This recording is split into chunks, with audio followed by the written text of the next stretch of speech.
Were you ever worried that you were going to run out of material for this niche? I was, but it keeps changing. I mean, like, I go to conferences all the time. There's so much humor there. Like, I was saying today, your keynote was incredible, but like, I'll go to these tech B2B conferences and they like drop some AI automation thing that like no one understands in the audience. And we're all like, yes, like freaking out. But there's always humor in it. And I now have a podcast where I'm able to kind of get corporate confessions and people will write in and be like, I got way too drunk at the happy hour and confess my love for my boss. Like, what do I do? And so that side of it is fun and keeps the content going.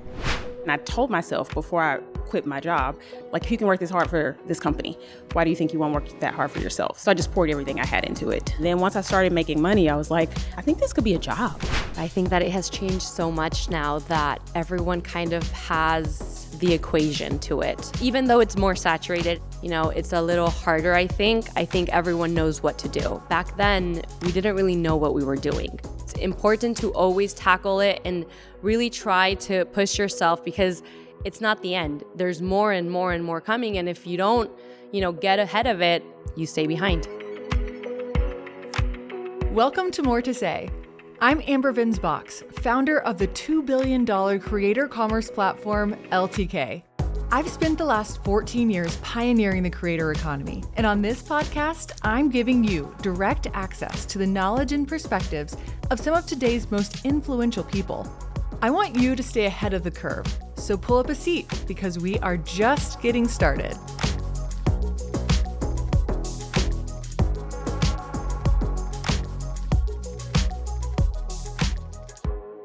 Last month, LTK hosted its 12th annual conference in Dallas, Texas, bringing together nearly 600 global creators, brands, and their teams to connect, learn, and accelerate their businesses while learning about the latest in media, advertising, and e-commerce, and of course, the newest innovation and work from LTK. So today, I am thrilled to bring you a special episode from this year's conference with some of my favorite LTK creators. I was able to sit down with three incredible creators who have had very different stories. You probably know these women from their influence on internet culture and their addicting LTK profiles. Combined, these three creators have amassed over 4 million followers across social platforms and LTK, and they continue to grow. First up, we have Natalie Marshall.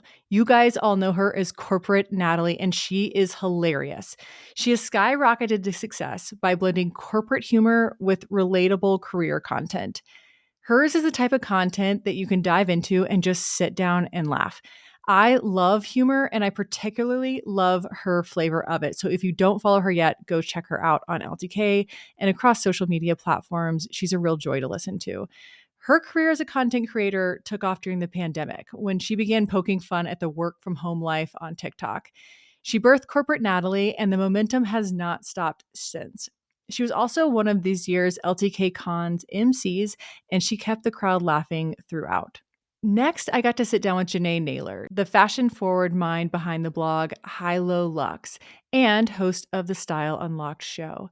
Jenee got her professional start working in one of the biggest retail chains in the United States, and then she took a leap of faith, leaving her offline career for an online career as a creator. Jenee has a knack for blending high-end luxury fashion items with accessible everyday pieces. She helps her loyal audience achieve a chic, elevated look without breaking the bank. She's a stunning look, and her style is so well curated. She is the insider best friend that we all need. Last, I was joined by Paola Alberdi, the creator behind the blog Blank Itinerary. Paola is known for being one of the leading Mexican-American fashion and lifestyle creators, publishing her blog in both English and Spanish. She's a pioneer in the fashion and lifestyle space, working as a creator for more than a decade. She shares chic fashion, motherhood tips, beauty trips, travel, and more. And her influence spans internationally, as she has a really unique point of view on connecting with her audience. In this episode, we're diving into their journeys, growth as creators, what's in store for their businesses, and hot tips that each of you can apply today. So let's get started.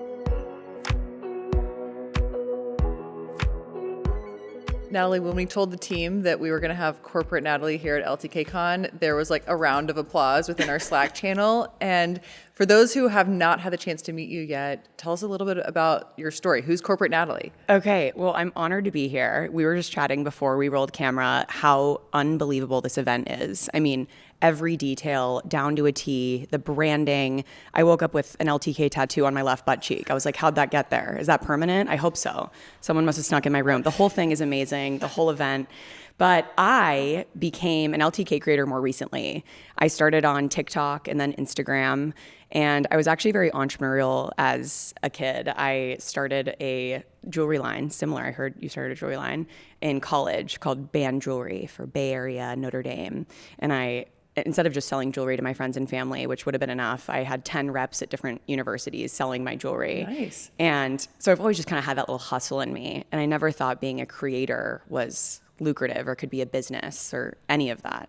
And so when I made my first video, it was just a joke and I sent it to my friends. I was like, I'm gonna be famous, just so you know. And they laughed in my face. And then it slowly started to take off and brand deals started happening. And the business grew immensely in the span of a year. And now I'm able to be here speaking with you, someone who I would have never connected with otherwise. And it's grown so much and it's been incredible. And you're unique in that your approach is comedy. It's comedy led. Yes. And it's all about corporate culture. Corporate culture, we've expanded a little bit now, so I don't work a full-time job, but I think we talk about like staying true to kind of your niche. I always will post like 3 corporate videos a week, work from home content. I'm always on Zoom calls. I was on a Zoom call with the LTK team, wordsmithing the script. And so I do that in my day-to-day for sure, but I think I've expanded into get ready with me's, and I posted a video deciding what to wear for this event, and that has been fun to kind of explore different comedic avenues. What was the core context for this humor around corporate life? Well, I think as we all experienced during COVID, when you were in the office 5 days a week, you don't know your boss's personal life. You're like, it's just 2 separate worlds. And then in COVID, you see like your boss's wife walking in a towel behind him and he's in a sweatshirt. You're like, I thought you lived in a suit. I thought you slept in a suit in the office. Like, I don't know this side of you. And all of our personal lives kind of started blending with our work lives. And there was a lot of humor in that when it initially happened. Unmuting was funny, not funny anymore, but like all these, corporate jargon, like why are we speaking in a different language? Why can't we just like kind of let our hair down and hang out and be normal people? And I think that's kind of what my content, and now a lot of other corporate creators too, are aiming to do, is just like tear down this wall of like corporate, rigid, we can have a little fun at work too. Were you ever worried that you were going to run out of material for this niche? I was, but it keeps changing. I mean, like I go to conferences all the time. There's so much humor there. Like I was saying today, your keynote was incredible, but like I'll go to these tech B2B conferences and they like drop some AI automation thing that like no one understands in the audience. And we're all like, yes, like freaking out. Like it's the weirdest. The tech community is very scary. But there's always humor in it, And so finding new avenues. And I now have a podcast where I'm able to kind of get corporate confessions, and people will write in and be like, I got way too drunk at the happy hour and confess my love for my boss. Like, what do I do? And so that side of it is fun and keeps the content going. Oh my God, this is so good. Did you start, I guess, on TikTok and then expand to your podcast, or what was the flow from platform to platform? It was TikTok first, and it felt like very low barrier to entry in 2020. Then Instagram, and then podcast is only in the last year. In between there, I founded a virtual assistant company. So that kind of lets me flex that entrepreneurship side of things. I pair people wanting a side hustle, mostly like corporate women, with creators and influencers who need help. A lot of what we do actually is like posting LTK links for creators who want help just automating that process. And so that's the company I founded. And I do a lot of advising on the side as well.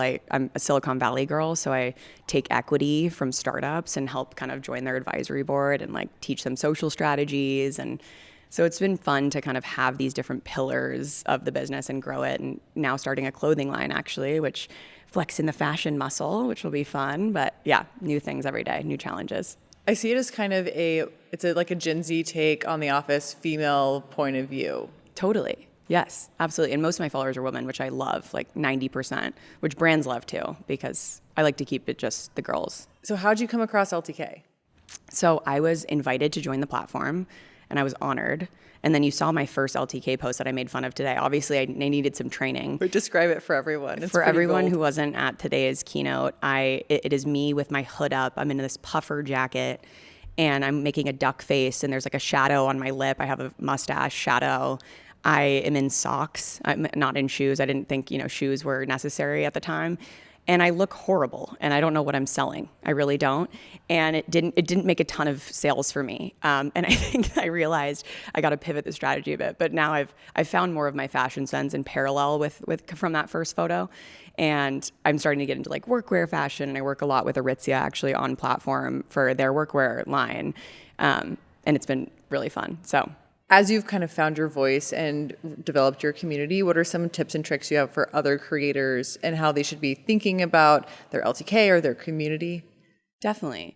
So I speak to mostly like corporate women, and I think the number one tip I give, and to where you can get to a place of being able to be invited to the LTK platform and getting on that platform, is like start on LinkedIn. And it seems like this place where we won't post and no one posts videos on it, and it's like, humbled and honored to accept my position at blah, blah, blah company. It like, that seems like what LinkedIn is. But it's actually turning into more of like video first, and we do our jobs 40 to 50 plus hours a week. You probably way more. That's probably a way low number for you. But we can talk about our jobs very easily. We can post even what you're wearing to work. We can post a written, thing, or you can post a photo from the conference you were just at. And so I try to encourage corporate women and everyone in the corporate space to make your first post on LinkedIn, then you can get into video, then you can get into LTK and kind of these other platforms. You made a note about how when you first started on LTK, you were posting just like a still image, but you're a video creator. Like, what was that aha moment for you? Well, I just wasn't, we talked about this initially, like I wasn't using my LTK in the right way. I thought it was just this separate like fashion inaccessible thing that like, I'm not really a fashion girl, so I don't know if I should be on it. And I think even today I've learned so much about, you can post the podcast equipment, you can post what I'm wearing to work, and like a video of me getting ready for this event. And that actually converts more than me posting a still photo. That's not necessarily what my followers want. And so I think I've learned a lot of that today actually, which has been inspiring. What was the biggest standout thing for you from a learnings perspective this morning? So many great learnings. I mean, your keynote was incredible. The automations I'm really excited about, because I think that's what every creator says is like, oh, it just takes time to find the products and the product tag. Thrilled about that. One of the panelists, Jaleesa Vaughn, shared in the beginning when she joined was, I just love sharing. I love sharing my life. And I think my takeaway from today and like this community and everyone here at this event is like, we all love to share. We love to post. We love to film ourselves. And what I've been excited about is like getting to know the people here and those collaborations. And content creation can get so lonely. It's like, let's post with our friends and let's build this community outside of me in my San Francisco apartment alone filming myself. So that's been, exciting about the in-person aspect of this. Well, because it's LTK, I have to ask you, what are your like top 3 products right now? I am using a red light face mask from SolarWave on the platform. This, I don't know my phone, sticky grippy. You have the pop socket, but you stick your phone to like any surface and film yourself. As a creator, just super important. Always ready to yap on camera. Always got to stick it on. And fake eyelashes. I'm a big fake lash girl. Like I wear, even just when I go out to the bar with my friends, I wear fake eyelashes. And I think it's a game changer. Which ones? Ardell lash. Oh, yeah. You're aware? I like the individual ones. Okay, yeah. Ardell, See, I'm not at that level yet. I have to just really? do the strip, and it's kind of like hanging off. Yeah. Like I'm always popping it in. I'm just popping. The individuals are, I get back like from the gold. bar. It's like kind of off. Like it's facing this way, but it's okay. It works in the beginning. Well, Natalie, thank you for being here. Where can we follow along and support you? Thank you so much for having me. Corporate Natalie across channels, across platforms. And it's been an honor talking to you. Thanks. I want to take a quick break to tell you about a new product that LTK just launched and it's already live. LTK gift guides got a huge overhaul this year. So our creators have already started publishing thousands of guides to their LTK. This year on a creator's profile, there's a new tab that's called Products, When you click on that at the top, you can see all of their guides. These guides are organized by recipient and by price point, and they have up to 100 products per guide. So creators have done all of the work to go and research for all the people that you need to gift this season, and they've already started posting these. And the best part is that this year, this is part of our LTK Copilot program where you can actually save these products down. Maybe you're not ready to purchase yet, and we'll actually notify you when they go on sale or there's a change in price or a restock. So be sure that you go to your favorite creators, go to their products tab, click in. I'm already starting to honestly buy for Christmas this year because I want to have those cute presents under my tree and I want to be finished with it so I can enjoy the season. But if you're not ready yet, just hit save and we'll let you know when things change with those products. While we're talking LTK, be sure that when you open the free LTK app, you go to my profile at Amber Vin's Box and be sure to subscribe. It's for free and you'll be notified every time I publish a new piece of content. It'll be in your notification center. You can even get push notifications. I love to keep up with you guys. There's even more features coming out soon around subscribe. So please do that. And guys, I hope you have the most wonderful holiday season yet. I've already started posting my gift guide, so have other creators. We're doing the hard work. We're looking for the best deals. I hope that you love this and let me know your feedback. You can always write to me on LinkedIn, on Instagram, on LTK, all of those places. I'm at Amber Vin's Box.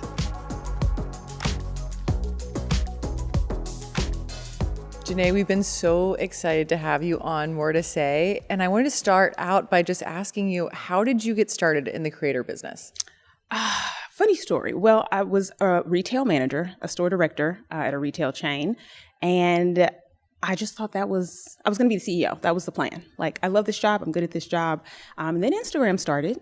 And I always had a background in fashion. My major was fashion merchandising and marketing, but I just didn't know what to do with it. So then Instagram came along. I started posting, and then someone suggested I start a blog, and I didn't know what that was. So then I went home after work, started Googling blogs, made a blog, and then I started a YouTube channel. I literally just went off people's suggestions. They're like, oh, you'd be great on YouTube. And I'm like, okay. So then I figured out how to make YouTube videos. I started on my phone. I would edit on my phone, upload on my phone, and then it just kind of went from there. It was just a very natural progression. And every time I did something, I was like, oh, I'm kind of good at this.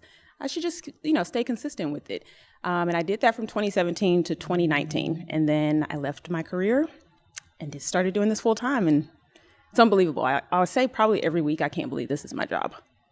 That's incredible. And actually a pretty quick lift, to be honest, from 17 to 19. Like, how much were you posting? Where were you posting? I was posting on Instagram every day, but it was just outfits. And I kind of was like, who cares about my outfits, really? And then when someone said a blog, I was like, okay, I'll post my outfits every day. And by the end of summer, if I have 10,000 followers, I'll make a blog. And then I had 15,000 followers by the end of the summer. So I was like, okay, let me figure out how to make a blog. And I kind of just did that with everything. And then I started YouTube and I really liked it. And I was really passionate about my job and it was really hard. I worked probably 50 or 60 hours a week. So any spare time I had, I was just so excited about this new thing. So I just poured everything I had into it. And then once I started making money, I remember telling my husband, I think this could be a job. I think people do this as their job. And then I met someone and it was her job. And then I was like, oh, now it's real. It's not just a thought anymore. This could actually be a job. And then I could no longer be great at that in my career. So I was like, you know what? I'm not getting any younger. I can always go back to this job. I'm really good at it. Let me just give myself the summer. And in my mind, I was like, I'm just going to do this for the summer and just see how it goes. And that was May of 2019. Was there an aha moment when you started to make money, either a certain brand or a certain category or something that started working for you? Was there a certain brand? I don't know. I think just meeting people was the aha moment. Sometimes you think, and all the time, you think it's kind of frivolous. It was clothes and it's makeup. But then you meet people and I've had people be in tears because you don't know what people are going through and why they're watching you, especially on YouTube, but even on Instagram and TikTok and all of that. So meeting people and them saying oh, I watched you because of this, or you helped me, after I had a baby and finding my style again, those things. I'm like, oh, this is really important to people. It kind of keeps you motivated to keep going. Two things you said that stood out to me. One is I worked retail as well, all through college and after college. Yeah. And I really think having that tangible experience of working physically face-to-face with a customer and understanding how to fit the things for their body type and mix different price points and really hype them up to feel the best person they could possibly be. And understanding the intricacy with which you need to explain things to people and how you position them. I think that is such like a superpower, honestly, Yes. that you have? So much of that is what helps me do this. I worked at so many retailers. Like I probably worked in every store in the mall, but actually being able to like style people and dress people. A lot of places I worked on commission where it was people would come in because they have somewhere to go. So like actually dressing people and understanding their insecurities and what they need and the problems they're having and how they want to, work the pieces in their closet. All those things, it's like coming from a helpful standpoint. So I feel like it gave me so many tools that now when I make content, it's very intentional. Yes. And like, it's not just for me to show you I look cute today. It still needs to be helpful and have a purpose. Yeah. The other thing I thought of when you talked about I was going to be the CEO of the company is I think about someone who is just so deeply driven. And tonight actually is the Aritzia party at LTK Con. And the CEO of Aritzia has that story. She actually started out working in store and is now running the organization. And I find so many times that with our creators, they are deeply driven. They're passionate, they are gritty, they are pushing forwards. As you built your business and kind of achieved these sort of thresholds, what were some strategies that worked for you to grow and to find that community and audience? It's so funny you say that because I've always been so driven. Like I would get every time I wanted a promotion, I would meet that goal or that expectation. And I feel like that helps me so much in this career. And I told myself before I quit my job, I was like, if you can work this hard for yourself, why do you think you won't work this hard for you? Like if you can work this hard for this company, why do you think you won't work that hard for yourself? So strategies, I always go back to my audience and making sure, again, I'm intentional and purpose driven. So anytime I'm not inspired, listening to them, asking them questions, but also just seeing what they want to see, asking them polls and going live. Another strategy is the data. Like it's right there for us. It doesn't lie. We're not reinventing the wheel, right? So if something is working or isn't working, like all the data is there for you to use. More strategy. I think staying like inspired is probably for me very important. Not for everyone, but I'm a true creative. The admin, all of that stuff is kind of like, I have to do that, but I need to love what I'm doing. So that's a huge strategy for me because I create better when I'm inspired by what I'm doing. Sometimes I have to end, an idea or a series because I'm like, I just don't love it anymore. So we got to figure out something else because people can read me, right? I can't fake the funk, especially on camera. So if I'm not loving it, it's going to show. And I'm going to be like, is someone holding her hostage? Like, what's the problem?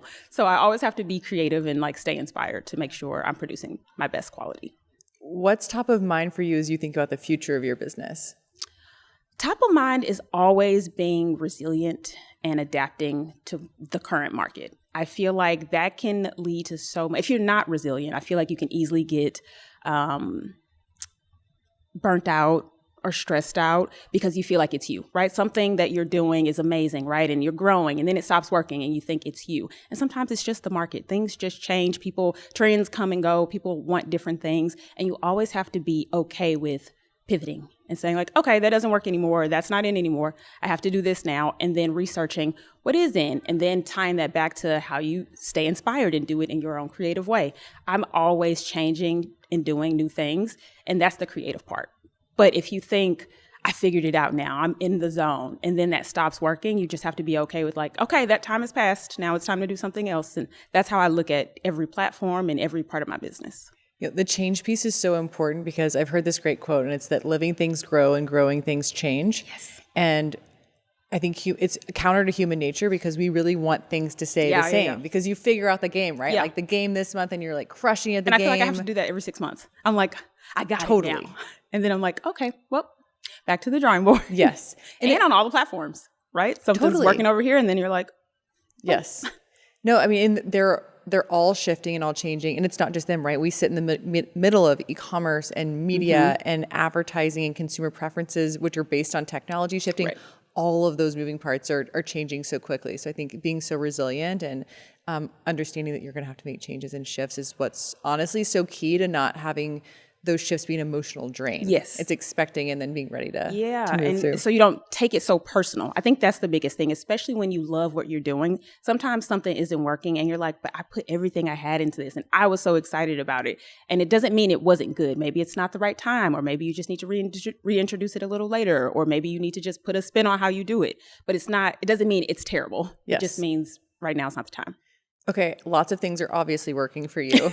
I need a hot tip. Like, what's something that I and everyone else can do today that we can learn from you Maybe it's an app, maybe it's a process. Like, give us some gold. You know, the thing I'm loving right now, which I feel like was like popular and people don't do it as much anymore, is something on TikTok, is using the question feature to just make content.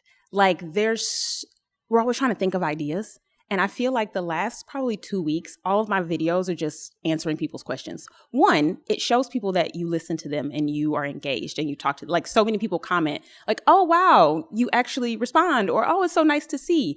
But then also, you know, all of the content is helpful. Right. Because you're actually answering someone's question. And it's like a cheat code to making the content. I don't have to sit down and think of 5 TikToks to film today. I literally just, every time something seems like a video, I just save it. Like when I go to my comments after I posted a video and I see people, like I'll respond to questions, but then I'll see something, I'm like, oh, video. Like, let me just save these five comments. And then on a day where I'm like all done up, I'll just go to those comments and I'm like, what can I answer? Yeah, crowdsource content for calendar. The time I have today. And I'm like, oh, people want to know the 3 bags I'm wearing the most. People want to know my favorite lipsticks. I'm like, oh, I can do 4 of these right now. That's so good. And then the content is done. I love a good I feel like code. I've like hit the jackpot. But this is something we can all do. I'm like, I can think of the things actually that people ask me lately that I'm like, this is, if someone's standing up and saying it, obviously other people want it as well. And I'm like, I just need to turn those into video. That's a great idea. And for me, sometimes I overthink short form content like that because I'm so used to YouTube where I'm really like writing out a script and I want it to be so good and all of the editing. And it's like some platforms, it just needs to be quick and it just needs to be helpful and snappy. Yeah. And I have a hard time with that. So this is kind of like forcing me to just be like, hey, we don't need to make a whole thing about it. Okay, I know that you're like vetting all these products all the time. Yes. So what are your favorite products right now? I'm just going to think of all the things I use today. Like what I travel with is like, these are the things. Definitely, I have a new lip balm. Eadem, Eadem. It's my I feel like I'm a lip balm expert. Yes. I'm very dry. I have eczema. So it's very important that I'm hydrated. You would never know. Gorgeous skin and beautiful lips. Listen, I do a lot. So I'm probably going to name all skincare. Okay. The Dior face wash. It has the best lather. Very hydrating, but cleans really well. What else? Oh, Guerlain. They have an oil. Again, it's hydrating. It gives you a little slip, but not like greasy, I can't do anything slip. And then Shiny Darden eye cream is probably also a new favorite. Yeah. Also, what is your foundation? Because your skin looks amazing. Haus Labs. I did name her because she's been a favorite for like the last year. It's just it's the best. Okay. Well, Jenee, thank you so much for being here. I'm so proud that you're here at LTK Con and that we got to spend time with you. Thanks for all the hot tips. Thank you. So happy to be here. Taking a quick break to tell you about one of my favorite products I've been using over the last year. It's my Aura ring. So I got a gold one. I wear it on my hand every day. If you're watching on YouTube, you can see it on my finger right now. It's super discreet, looks like a piece of jewelry. I've noticed other creators wearing these as well. What I love about this ring is that the app has gotten better and better. It connects passively to an app. So first of all, I don't have something on my wrist that's bugging me to do things. Like I don't want any more distractions. So I love that it's something where I have to be the one to choose to go open the app.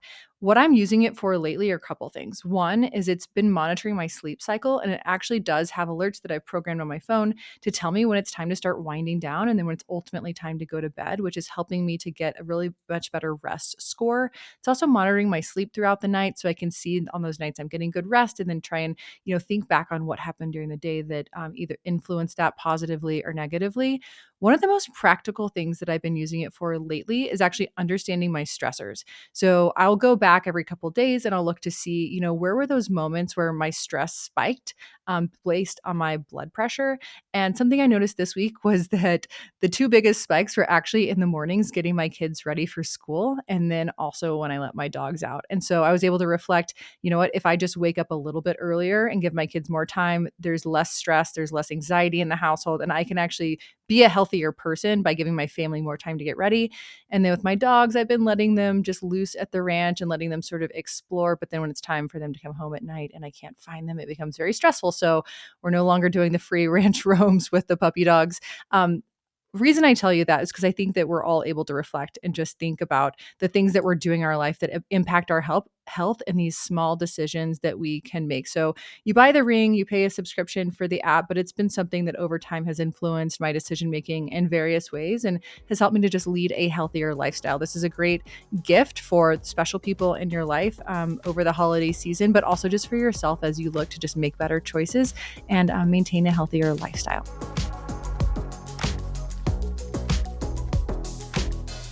Paula, you've been one of my favorite follows for a really long time. I actually remember meeting you at New York Fashion Week. I think we were between shows when all the shows used to be together. I want to say this was at like Lincoln Center. And we maybe had both like stopped off to the side. We're waiting for a show to start, like getting some coffee or like getting a little plate of food or something. I remember sitting down and you were stunningly gorgeous and you just had the biggest smile and you were like, "Hi, I'm Paula." And I was like, at that time too, everyone was so just like nervous and uptight and like not friendly. And you just were this like beautiful, shining, smiling face.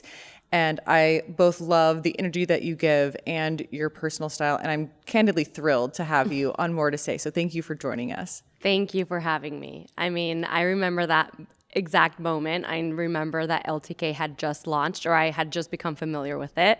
And I knew who you were. And I decided to just go up to you and be like, "Hi, how are you?" Introduce myself, you know? And I have to say that personality of mine has helped me along the way. It's amazing how kindness works in every industry, Exactly. I think. Will you tell us about starting your influencing career? Of course. So I started in 2013. I had just gotten laid off as a brand manager for a small investment firm. And I remember that Instagram was taking off. There was just a couple of creators at the time, bloggers, as we were called.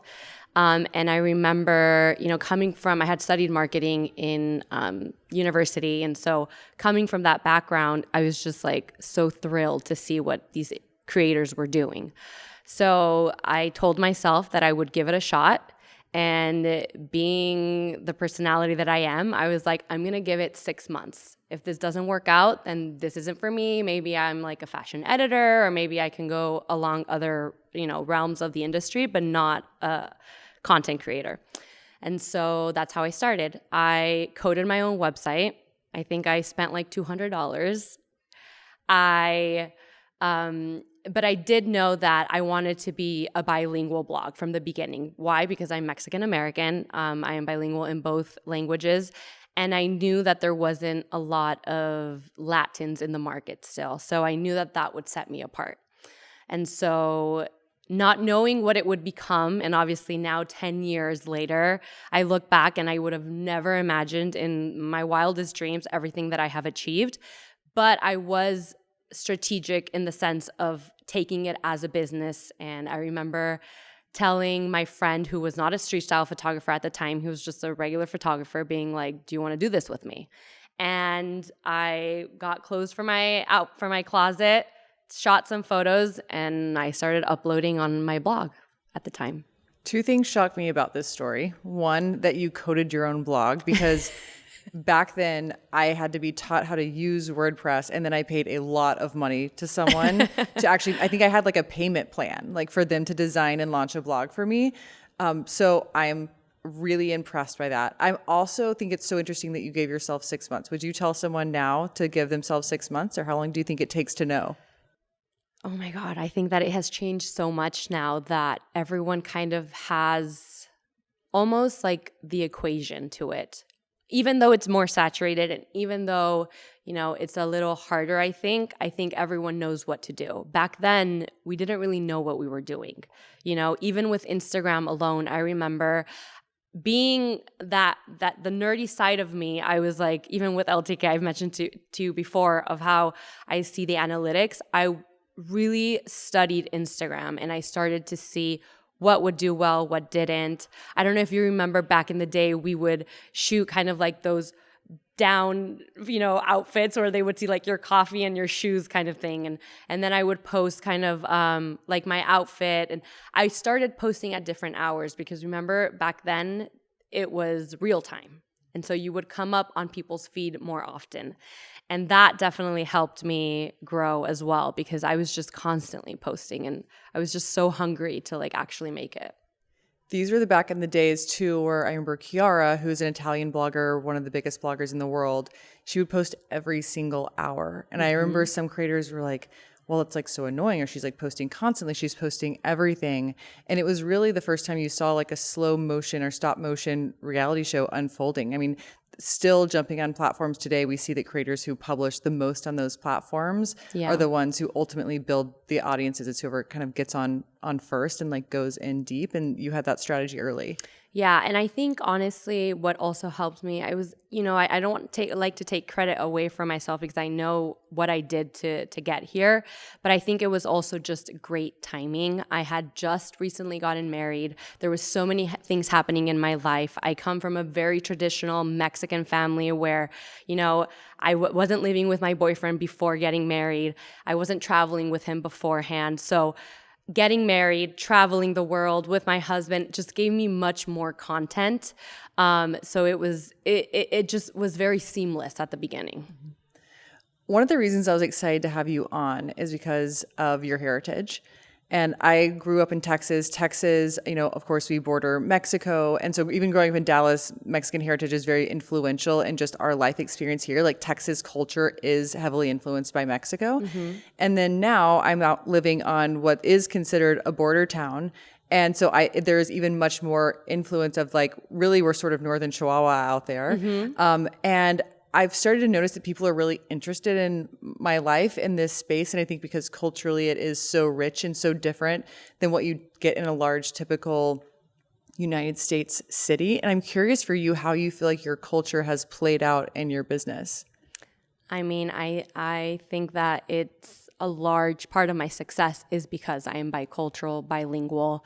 Since the very beginning, I wrote my blog in Spanish and English, but also some of my first jobs, I was contracted because I was one of the first Latin American women that could actually speak English and Spanish well, and I think, for example, I worked with Tresemme at the very beginning when they were still at Lincoln Center, and they were the sponsors for New York Fashion Week. And one of the reasons why I worked with them, and it was actually like a 4-year partnership. So 1 year led to another, and it was so successful because they were launching all their products in Latin America. And so I remember they would have me record everything in English, and then they would have me record the same exact thing in Spanish.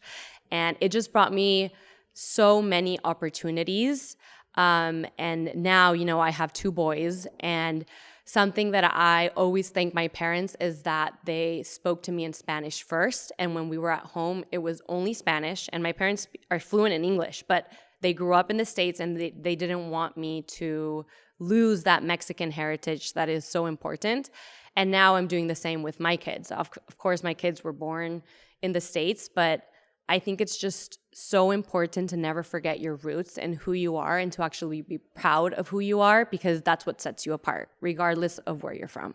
How do you incorporate language into your creator business? So I speak more Spanish now on stories because it is that I share more of my daily life. Like I mentioned, I speak to my kids only in Spanish.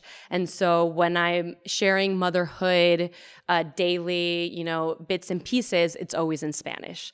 And I think that it just grew my audience even more because I not only target the Mexican audience, but I also target that very large niche of community that is in the States that almost we don't feel like we're from Mexico, and we don't feel like we're from the US. It's a very strange feeling, but it's something that I have been able to communicate to my audience, and just the result and what people tell me is like we all have that same feeling. It's almost like the border kids, the kids that, I grew up in San Diego, which is a border with Tijuana.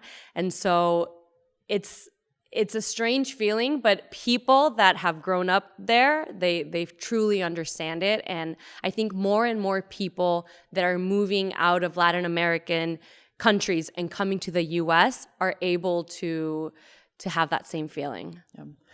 I mean, our population is growing quite a bit, and the majority of that population growth, and even already within the United States, probably the second language is Spanish. I see, my kids' papers, they bring them from school. One side is English, one side is Spanish. It's just something that's become very common. Did you kind of intentionally set out to own that niche, or what was like the first reaction when people started actually hearing you speak? Because you started with a blog, which they would fall in love with your fashion more so, but they really didn't get to develop you as a character until we had tools like Stories or Snap, for example, where they could actually hear your voice. Correct. So I would say that I really developed that niche when I had my first son, Enzo. He's 7 now. And it really just played very organically. There was nothing strategic about that, to be honest. I would just simply share my motherhood life, and I would speak to Spanish to him because he didn't understand English. And so, I would get DMs and people being like, oh, wow, you really speak Spanish. Like, you are Mexican. And so being able to hear me, and also, I guess, sharing that motherhood aspect, I was just able to have such a larger, how do you say it? Like, just with my audience, I think that they were able to just understand a little bit more and have that with me. Mm-hmm. What do you think brands should know about both the culture and the opportunity set with this bilingual, or maybe sometimes, like you said, not even necessarily bilingual? I know actually a lot of kids who are first generation Americans who actually don't speak Spanish at all. Yeah. But with this population, this culture, what do you think brands should know? I mean, I love that brands are becoming a lot more diverse when they're looking for creators to promote their products. You mentioned there is an older generation, which I think it's not my generation, of Mexican Americans that came to this country, and because of other, problems that was happening, obviously, and they had to they were scared to speak Spanish. I think that I'm in that generation where I was lucky enough where my dad was the first how do you say, the first immigrant? First generation? Yeah, first generation. So my dad was the first generation in the States. So I got the lucky end of the straw. I think that I was in that generation where we're proud to be Mexican. We're proud to be Mexican in the United States. And I just love that brands are, looking more and more into how they can promote stuff with us, because they see that it's the number one ethnic group in the US. So it's growing at a very vast pace. And so I think that it's giving influencers a lot more opportunities. Yeah.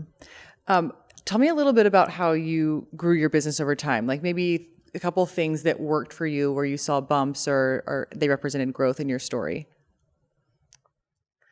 So I think that, going back to how I started, so I gave myself 6 months. And of course, I remember booking one of my first jobs. It was for New York Fashion Week. And I remember that after that, I knew I found this profound love for luxury fashion. And I knew that I really wanted to tap myself into that. Before becoming an influencer, I really didn't know a lot about fashion I knew how to style clothing because it came natural to me, but I didn't know a lot of just fashion history. And it was something that really fascinated me. And I really started to tap my toes into what is luxury fashion. And that is when I started to become a lot more strategic with what I wanted to post. Of course, we were in the era of hyper curated format of photography, and I started to do a lot more of that. And of course, we've seen how it has evolved now where we do a lot more video form, but I still stayed very true to that style of branding. Mm-hmm. Were there any platforms or moments or things that you did that unlocked growth for you in your community? I mean, I'm very lucky that I've always pushed myself to step out of my comfort zone. So I remember when Snapchat started, it was the first video form that anyone really did. And I remember I was like, it's okay, I can do this. I can do this. And I remember the first time I downloaded it, I literally put myself in front of the camera. I spoke and I'm like, oh wait, no, I can't do this. I can't do this. And I said, you know what? It's okay. Like, keep practicing. You know, this is how I felt at the very beginning when I started taking photos. Like, nobody taught me how to take street style photos. And so I was like, this is where it's going. You know, I have to do this. And so literally, I'm so glad that I pushed myself to do Snapchat, because a couple months later, or maybe a year later, Instagram launched stories. And when Instagram launched stories, it was so easy for me. And I think that that's something that is very important for creators, to be always ahead of the game and to push yourself outside of your comfort zone, because there's always something new coming. And so we saw that later with TikTok, you know, and then eventually there's going to be something else. And so it's important to always tackle it and really try to push yourself, because it's not the end. There's more and more and more coming. And if you don't, you know, get ahead of it, you stay behind. One of the things that I noticed in this room, we're here at LTK Con, was that of all of these creators, there's 360 here this week. They represented so many different age groups and regions and personal styles and interests. And I'm hearing you say that you really didn't see yourself in the market when you launched. And I'm curious how you think about, like, you know, the opportunity when you are a niche or when you don't see that in the market, to be brave and step into that spot for consumers who are looking for a hero, basically. I think that I went about it as the opportunities started to come at me. You know, I definitely started to see that being bilingual was a trait that not everyone had. And so it wasn't until brands started reaching out to ask me to collaborate that way that you start being like, okay, so I can use that to my advantage. And so I think that as creators, we're given these like little tips and tricks along the way every day, whether it's an email, whether it's a DM from a kind follower that tells you something. And it's very important that when somebody gives you like advice or gives you a compliment, that you run with it, because it can literally be something that will take off on your business. There's been situations where I'll be in a room of people and maybe I'm the only female, and people are like, how do you feel about being the only female? I'm like, best tool in the world, and I'll use it every single time, because I'm like, I get more attention because I'm the only one. I'm like, I get more airtime than anybody else. I'm like, it's a weapon. Like, it's a tool in my toolkit that I'm going to pull out. And so I do want to encourage listeners, like, there are other people like you. And so whenever you don't see yourself in that space, I actually think that that's a screaming call to jump into it and fill that void, because others are probably looking for it. And like you just said, it can kind of be your secret weapon. And especially, you know, brands, consumers, I think are always looking to find something that's unique. And this speaks to such kind of like a niche group. 100%. You know, I think that at the beginning, I was so hungry and so ambitious to make it in the US market that I had completely forgotten that like speaking Spanish was a powerful tool. Of course, I had the blog in both, but it was more just to like gain more audience. It wasn't because I knew that it was going to work. And it wasn't until I started getting contracted by these brands to actually speak Spanish and to, you know, get to that market that I was like, okay, this is actually a very powerful tool that basically sets me apart from everybody else. Okay, I love Mexican culture, and I know that not everyone has had the chance to experience that. And so I want to share, like, what are some of the things that you and your family do that you think is like specific to your heritage?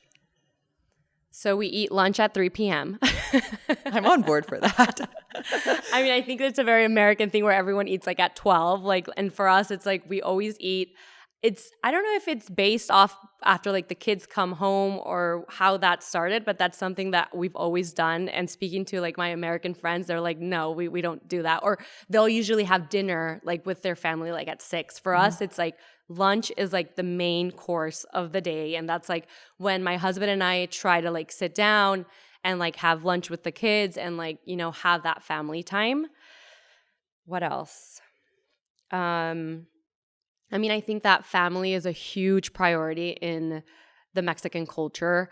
I talk to my mom like 1,000 times a day, and now we live in different cities, but we have a really strong, it's kind of like a love-hate relationship where like I scream at her 1,000 times a day, but then I call her like nothing happened.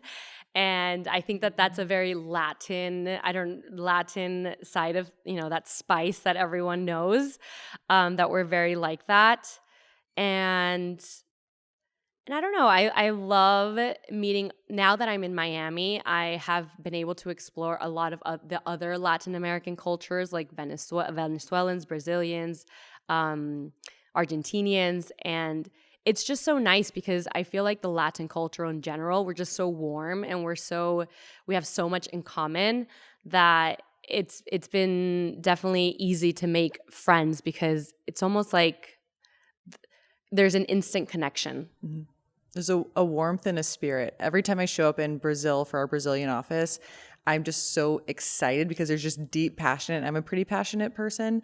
And so there's just like an energy there that's just like very different than anywhere else, and a high socialization too. Like I think like I would say that, for example, in Brazil, I would describe it as like high on community. Mm-hmm. And that's probably the same across, other Latin cultures as well. Okay. I'm curious for just like hot tip. What is something that we as creators can do, whether it's like an app that you're using or like a trick that you have come across lately, practical, I need to do it this afternoon tip? Apps, I love CapCut. It has completely changed the way I edit my videos. Before, I still have a videographer who obviously helps me edit. I'm an editor. But when I have to like edit something super quick, I feel like CapCut has not only just great app that you can edit a video, but they also have templates now. And so you literally can put in different photos and it will create a video in seconds. So I really love using CapCut. That's a great hot tip because it takes me way too long to create a video. Even like for a birthday video that you're sending your mom, literally it takes like 5 minutes, like nothing. It's like so quick. Okay, that's an amazing hot tip. And then lastly, what can we find on your LTK? You can find a variety of things. So I obviously share all my Get Ready With Me videos. Those have done really well because I feel like video form just does so much better. People can see the movement of the clothing. They can get to know you a little bit more. But I've also been exploring a lot on collages and just showing like inspiration outfits, even if I'm not in the picture. I've noticed that helps a lot. And even I get inspired from other creators. Like when I'm on the LTK app and I'm looking for things, I love looking at those collages because I feel like, especially when it comes to basics, it's like we all have those basics in our closet, but to see it all together is just so much easier when styling an outfit. Paola, thank you so much for being here. It's wonderful to speak with you. Thank you for having me. You can listen to More to Say on Apple Podcasts, Spotify, or wherever you get your podcasts. And I'd love to hear from you. Share your comments and questions in the reviews section, or you can reach me at Amber Vinsbox on LTK, Instagram, or LinkedIn.